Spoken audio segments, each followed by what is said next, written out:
کی ذرا نوازی کی بڑی لمبی ہم لوگوں کی نشست رہی، اور اس نشست میں جو ملکی حالات ہیں وہ زیر بحث آئے، جن بحرانوں کا وطن عزیز کو سامنا ہے ان پر کھل کے ڈسکشن ہوئی، اور اس بات پہ ہمارا اتفاق ہوا کہ جو بحران اس ملک کو جن کا سامنا ہے، چاہے وہ دہشت گردی کے ہوں، ملکی سالمیت کے متعلق ان کا تعلق ہو، معیشت ہو، سیاست ہو، جمہوریت ہو، آئین کی پاسبانی کی بات ہو، تو اس پر ہمیں مل کر اکٹھا چلنا چاہیے۔ اس وقت پاکستان کو ضرورت ہی اس چیز کی ہے کہ جس حد تک شدید بحران ہو چکا ہے، جس کی ساری قیمت اس ملک کے عوام ادا کر رہے ہیں۔ پچھلے ہفتے ایک رپورٹ آئی ورلڈ بینک کی کہ صرف پچھلے سال میں 1.5 کروڑ پاکستانی سطح غربت سے نیچے چلا گیا، اور اس سیاسی بحران کی اس ملک کے عوام کیا کیا قیمت نہیں ادا کر رہے۔ اور ہمیں افسوس ہے کہ جن حالات کا ملک کو سامنا ہے، ایک طرف ہندوتوا ملک کو تاک رہی ہے، وہاں سے خطرہ ہے، دوسری طرف ہماری پالیسیز مکمل طور پر فیل ہو چکی ہیں، افغانستان کے ساتھ تعلقات ٹھیک نہیں۔ سمجھدار لوگ یہ بھی کہہ رہے ہیں کہ شنید آ رہی ہے کہ امریکہ اور چائنا کی پراکسی جنگ بلوچستان میں لڑی جائے گی۔ ان حالات میں ملک کو ریکنسیلیشن کی ضرورت ہے، ملک کو مزید سیاسی بحران سے بچانے کی ضرورت ہے، لیکن افسوس کے ساتھ کہنا پڑتا ہے کہ ان حالات میں بھی، ان مشکل حالات میں بھی موجودہ حکومت نے نہ صرف اس بحران کو بڑھانے میں اپنا کردار ادا کیا، اپنا کندھا فراہم کیا، اور آج پولیٹیکل پولرائزیشن اس ملک میں اتنی بڑھ چکی ہے کہ وہ سڑکوں اور گلیوں تک پھیل چکی ہے۔ جو ہم نے ان پچھلے سال 1.5 سال میں 2 سالوں میں پولیٹیکل وکٹمائزیشن دیکھی، اس کی بھی دور حاضر میں مثال نہیں ملتی۔ آج گفتگو کے دوران میں نے جو یہ معززین اور عمائدین اور سینئرز تشریف لائے، ان کے سامنے یہی نقطہ رکھا، اور ہم نے اس چیز پر اتفاق کیا کہ ایجنڈا اب اس ملک کی بہتری کا ایجنڈا ہونا چاہیے، ریسٹوریشن آف ڈیموکریسی کا ایجنڈا ہونا چاہیے، ریسٹوریشن آف کانسٹیٹیوشن کا ایجنڈا ہونا چاہیے۔ اب سیاسی جماعتوں کو اپنے خول سے باہر نکلنا ہوگا، اور اس بڑے ایجنڈے پر اکٹھا ہو کر جب سیاسی جماعتیں باہر نکلیں گی تو اس براڈر کنسنسس میں پورا ملک، سول سوسائٹی سب شامل ہو جائیں گے، اور انشاءاللہ اگلے چند دنوں میں جو مشاورتی اجلاس ہے ایجنڈا طے کرنے کے حوالے سے، جو قائدین یہاں پر موجود ہیں اور پولیٹیکل پارٹیز سے بھی رابطے میں ہیں، ان سے بھی ان کی ملاقات ہونی ہے، اور پھر اس کے بعد ایک براڈر ڈیموکریٹک ایجنڈا بنا کر انشاءاللہ تعالی ایک جستجو کا آغاز کریں گے، تاکہ اس ملک کے جو بحرانوں کا جو اس کو سامنا ہے، اور جو یہ ایک غیر نمائندہ حکومت پاکستان پر مسلط کی گئی ہے، اس کے خلاف اس کو رخصت کرنے کے لیے، اور یہ بات بھی طے کرنے کے لیے کہ آخرکار اس ملک پہ حکمران چننے کا جو حق ہے وہ کس کے پاس ہے، وہ اس ملک کی عوام کے پاس ہے فری اینڈ فیئر الیکشنز کے ذریعے،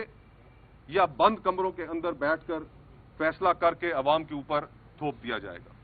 تو وقت آ چکا ہے کہ تمام جمہوریت پسند قوتیں، آئین کی بالادستی میں بلیو کرنے والی قوتیں، انسانی حقوق میں بلیو کرنے والی قوتیں، وہ ایک پلیٹ فارم پہ اکٹھے ہوں، اور انشاءاللہ تعالی اس پلیٹ فارم پر تحریک تحفظ آئین جو رابطہ شروع کیا ہے عمائدین نے، سینئرز نے، جو انشاءاللہ تعالی ایک اچھی کاوش ہے، اور ضرور آپ کے ساتھ اس میں چلیں گے۔ بہت بہت شکریہ۔ Thank you. بسم اللہ الرحمن الرحیم۔ بہت شکریہ مصطفیٰ صاحب آپ کی مہمان نوازی کا۔ یہاں پہ سارے ساتھیوں کو، میں پریس الیکٹرانک میڈیا کے ساتھیوں کو یاد دلانا چاہتا ہوں کہ مصطفیٰ صاحب کے والد صاحب مرحوم اور میرے والد مرحوم ان کا بڑا درینہ ساتھ رہا تھا، اور اللہ تعالیٰ دونوں کا دوسرا جہان گلے گلزار کرے۔ خواتین و حضرات، اس وقت میرے بائیں طرف اسپیکر اسد کیسر صاحب موجود ہیں، اور مجھے وزیر اعظم عمران خان صاحب نے پاکستان تحریک انصاف کی طرف سے اور بحیثیت تحریک تحفظ آئین پاکستان کے پلیٹ فارم پہ علامہ صاحب بھی ہمارے ساتھ موجود ہیں، میرے ساتھ اس وقت عامر ڈوگر صاحب ہمارے چیف وپ موجود ہیں، چودھری جاز صاحب موجود ہیں۔ ہم سب کا ایک ہی ایجنڈا ہے، وہ ہے پاکستان میں آئین اور قانون کی بالادستی۔ وزیر اعظم عمران خان صاحب کا یہی مشن ہے کہ ملک میں انسٹیٹیوشنز، ادارے آئین اور کے مطابق چلیں، ملک میں قانون کا بول بالا ہو، اور اس کے لیے ہم لوگ جتنے اپوزیشن کی جماعتیں ہیں ان کے پاس فردن فردن جا رہے ہیں۔ پچھلے دنوں ہم لوگ شاہد خاقان عباسی صاحب کے پاس بھی گئے، ان کو بھی ہم نے دعوت دی، اور انشاءاللہ تعالی بہت جلد جتنی ہماری اپوزیشن پارٹیاں ہیں ہمارا ایک اکٹھ ہوگا، ہم لوگ ملیں گے اکٹھے، اور مقصد ہمارا یہی ہے پاکستان کی خواتین و حضرات کہ پاکستان میں جو محرومیاں ہیں ان کو ختم کیا جائے۔ اس وقت آپ دیکھیں تو آپ کا دریائے سندھ کا رائٹ سائڈ جو رائٹ بینک ہے وہاں پہ افراتفری ہے۔ بلوچستان کے علاقے دیکھ لیں، کے پی کے بارڈر ایریاز دیکھ لیں، اور ہم ساروں نے مل کے ان چیزوں کو ایڈریس کرنا ہے۔ یہ موجودہ فارم 47 انسٹالڈ گورنمنٹ آج بھی قومی اسمبلی میں شہباز شریف آیا بڑے طویل عرصے کے بعد، اور اس پہ جرت نہیں تھی کہ وہ کوئی بات چیت کر سکے، کیونکہ وہ ہے ہی انسٹالڈ گورنمنٹ۔ اس نے بات کیا کرنی؟ اس حکومت کے پاس کوئی سلوشن نہیں ہے، ایک انسٹالڈ گورنمنٹ کے پاس کبھی کوئی سلوشن نہیں ہوتا۔ ہم لوگ چاہتے ہیں ملک میں فری اینڈ فیئر الیکشنز ہونے چاہیے، ملک میں آزادانہ ماحول میں ایک آزادانہ الیکشن کمیشن کے ذریعے ہونے چاہیے، آپ کی عدلیہ مضبوط ہونی چاہیے، آپ کے ادارے مضبوط ہونے چاہیے۔ کیونکہ بہت مختصر ہے، میرے بعد اسد کیسر صاحب بات کریں گے۔ اس وقت آپ اندازہ لگا لیں 1400 ارب روپے کا ترقیاتی بجٹ پیش کیا گیا اس سال، اس پہ سے آج تک صرف 9% خرچ ہوا ہے، باقی خرچ ہی نہیں ہوا۔ اس سے بڑی وضاخانہ بات کیا ہو سکتی ہے؟ یہ ایک شیمفل ایک انسیڈنٹ ہے، اور اس کے ساتھ ساتھ مہنگائی دیکھیں، غربت دیکھیں، جس طرح مصطفیٰ بھائی نے بات کی ہے، غربت عروج پہ جا رہی ہے، ملک لوگ چھوڑ کے جا رہے ہیں۔ 20 لاکھ نوجوان نے ملک چھوڑا ہے، اور جو پیسہ ملک سے باہر گیا ان کے ذریعے تقریباً 14 ارب ڈالر جو ہے وہ باہر چلا گیا، اور یہاں پہ ہم لوگ IMF کے پیچھے چل رہے ہیں کہ جی ہمیں 1.5 ارب ڈالر مزید دیا جانا چاہیے۔ یہ چیزیں نہیں ہونی چاہیے۔ اور آخر میں کہوں گا کہ وزیر اعظم عمران خان صاحب کو اور بشرا بی بی صاحبہ کو جس کیس میں سزا ہوئی ہے،